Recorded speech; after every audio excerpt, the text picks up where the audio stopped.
बच्चों, स्वागत है आप लोग का हमारे चैनल एसजी एजुकेशन जोन पे। बच्चों, आज हम देखेंगे कक्षा 12वीं फिजिक्स आपका भौतिक विज्ञान के 20 महत्वपूर्ण बहुविकल्पीय प्रश्न, जो कि आपके पूरे किताब से होने वाले हैं और बहुत ही महत्वपूर्ण बहुविकल्पीय प्रश्न होने वाले हैं। आपको करना क्या है, पहले वीडियो को लाइक करना है और चैनल को सब्सक्राइब करना है और वीडियो को अपने दोस्तों के साथ ज़्यादा से ज़्यादा शेयर करना है और वीडियो को एकदम स्किप नहीं करना है, पूरा एंड तक देखना है। अब आइए चलते हैं अपने उन महत्वपूर्ण बहुविकल्पीय प्रश्नों पर जो आज हम आपके लाए हैं। पहला क्वेश्चन है कि विद्युत क्षेत्र की तीव्रता का मात्रक है, यानी कि इनमें से कौन सा जो आपका वैद्युत क्षेत्र की तीव्रता का मात्रक है।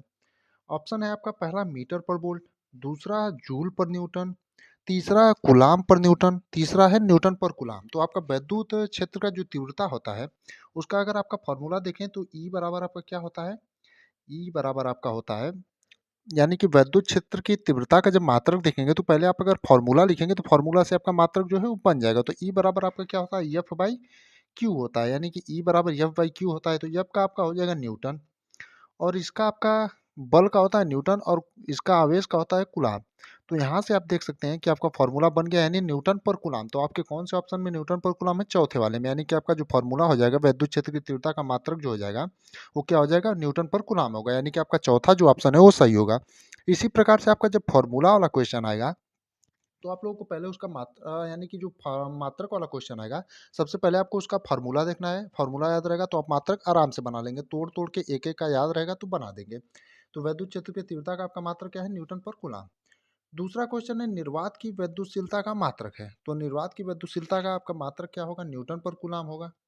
न्यूटन न्यूटन वोल्ट प्रति मीटर स्क्वायर होगा, कूलाम स्क्वायर प्रति न्यूटन मीटर स्क्वायर होगा, या न्यूटन मीटर प्रति कूलाम स्क्वायर होगा। तो आपका निर्वात की विद्युतशीलता का मात्रक क्या होगा, तो आपका जो निर्वात की विद्युतशीलता होता है उसका मात्रक आपका क्या होगा, कूलाम स्क्वायर प्रति न्यूटन मीटर स्क्वायर होगा, यानी कि आपका ऑप्शन नंबर जो सी है वो सही होगा, यानी जो निर्वात की विद्युतशीलता है उसका मात्रक क्या होगा, कूलाम प्रति न्यूटन मीटर स्क्वायर। अगला यानी कि तीसरे नंबर का प्रश्न है विद्युत फ्लक्स का मात्रक क्या है। तो आपका इनमें से विद्युत फ्लक्स का मात्रक क्या है, वेबर होगा, वोल्ट प्रति मीटर होगा, या तीसरा वोल्ट मीटर होगा, या फिर न्यूटन प्रति कूलाम होगा।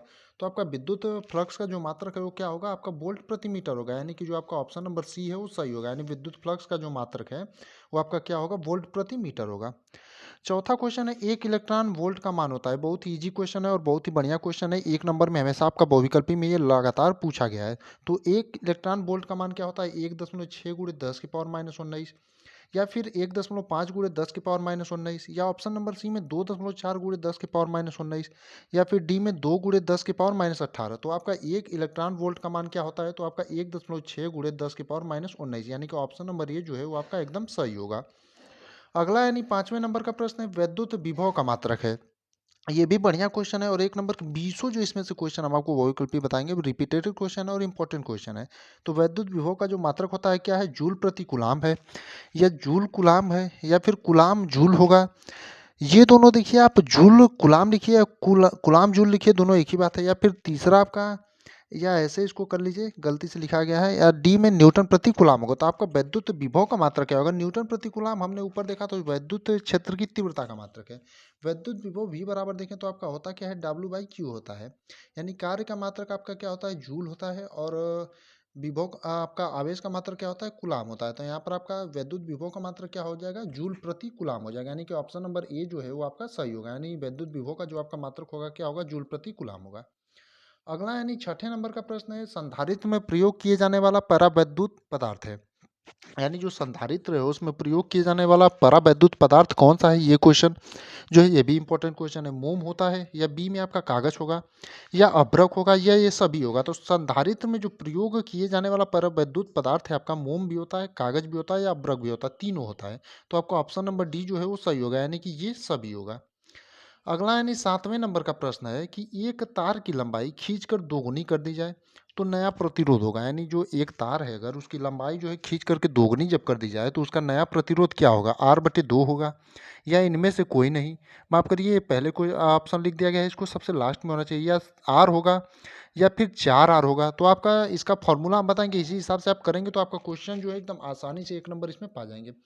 नया प्रतिरोध जो आपका होगा वो आर डैश होगा, और तार की जो लंबाई होती है उसे यन से दर्शाएंगे, यन स्क्वायर गुणे पुराना प्रतिरोध। तो आर डैश बराबर तार की लंबाई कितने गुना कहा है, तो दो गुना कहा है, तो दो का स्क्वायर गुणे आर। तो 2 का स्क्वायर 4 हो जाएगा और गुणे आर 4 आर हो जाएगा, यानी जो नया प्रतिरोध प्रतिरोध क्या होगा, तो आपका 4 आर होगा, यानी कि ऑप्शन नंबर डी जो है वो आपका सही होगा। अगला यानी 8वें नंबर का प्रश्न है, किलोवाट घंटा किसका मात्रक है। ये भी बहुत ही इजी प्रश्न है। तो किलोवाट घंटा किसका मात्रक है, विद्युत ऊर्जा का, प्रतिरोधकता का, विद्युत ऊर्जा का, या फिर धारा घनत्व का। ऑप्शन नंबर ए और सी में एक ही चीज लिखा गया है, बार बार रिपीटेड हो गया है, विद्युत ऊर्जा दोनों ऑप्शन। तो आपका ऑप्शन नंबर ए में जो है विद्युत ऊर्जा वही सही होगा, यानी कि सी वाला ऑप्शन भी आपका सही है। यानी किलोवाट घंटा किसका मात्रक है, तो विद्युत ऊर्जा का।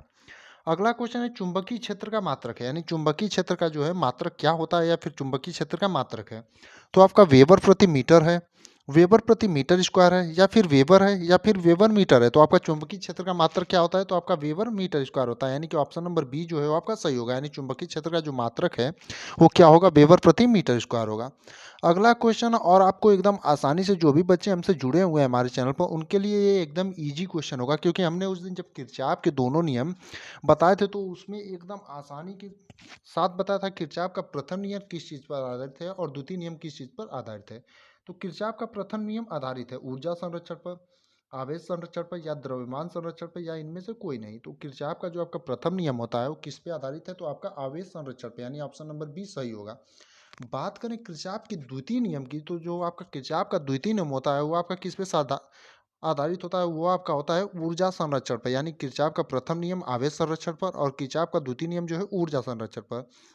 अगर द्रव्यमान संरक्षण पूछे, माफ करिए, किरचॉफ का जो द्वितीय नियम है वो आपका द्रव्यमान संरक्षण पर आधारित होता है। अगर ऊर्जा संरक्षण की बात करें तो अगला यानी कि 11वें नंबर का प्रश्न है, चुंबकीय क्षेत्र बी के समांतर चाल भी से गतिशील आवेश Q पर चुंबकीय क्षेत्र के कारण लगने वाला बल होता है।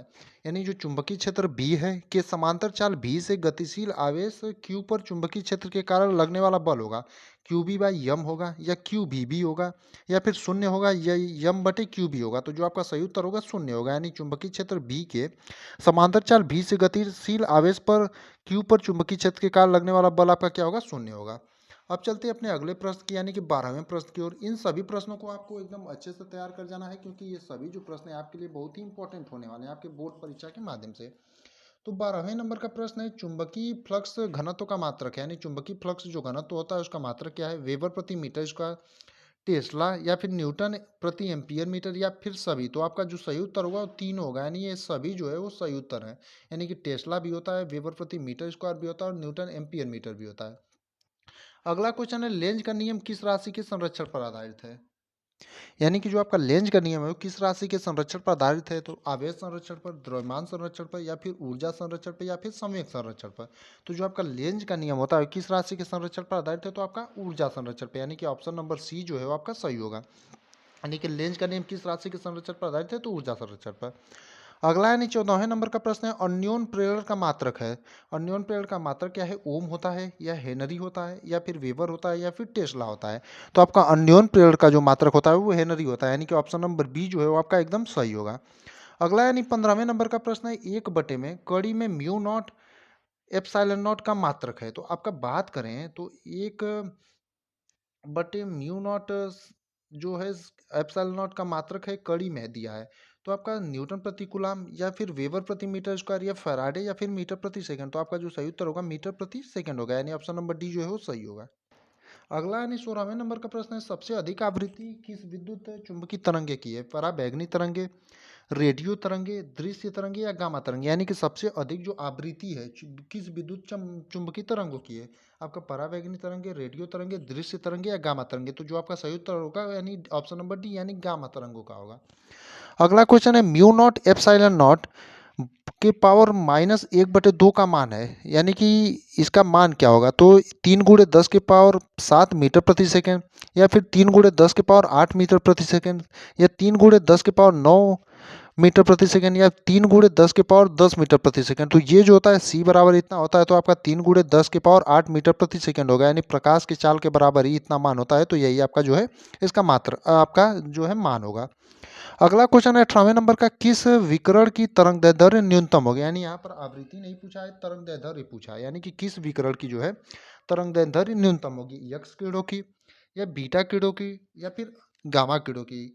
माफ करिए अल्फा किरणें, बीटा किरणें और गामा किरणें, यानी इनमें से कोई नहीं। तो आपका जो सही उत्तर होगा किस विकिरण की तरंग दैर्ध्य न्यूनतम होगी, तो आपका गामा किरणों की, यानी ऑप्शन नंबर सी जो है वो आपका सही होगा, यानी गामा किरणों की जो तरंग दैर्ध्य होती है वो न्यूनतम होती है। अगला यानी 19वें नंबर का प्रश्न है, कोई प्रकाश वायु से जल में प्रवेश करता है तो क्या अपरिवर्तित रहेगा। यानी अगर कोई प्रकाश जो है वो वायु से जल में अगर प्रवेश करता है तो क्या अपरिवर्तित रहेगा, यानी इनमें से क्या अपरिवर्तित रहेगा, वेग या फिर आयाम या फिर तरंगदैर्ध्य या फिर आवृत्ति। तो इनमें से कोई प्रकाश जब है वायु से जल में प्रवेश करता है तो आपका वेग, आयाम और तरंगदैर्ध्य तीनों जो है परिवर्तनशील यानी परिवर्तित होता रहता है। आवृत्ति जो है वो आपकी कभी परिवर्तन नहीं होती है।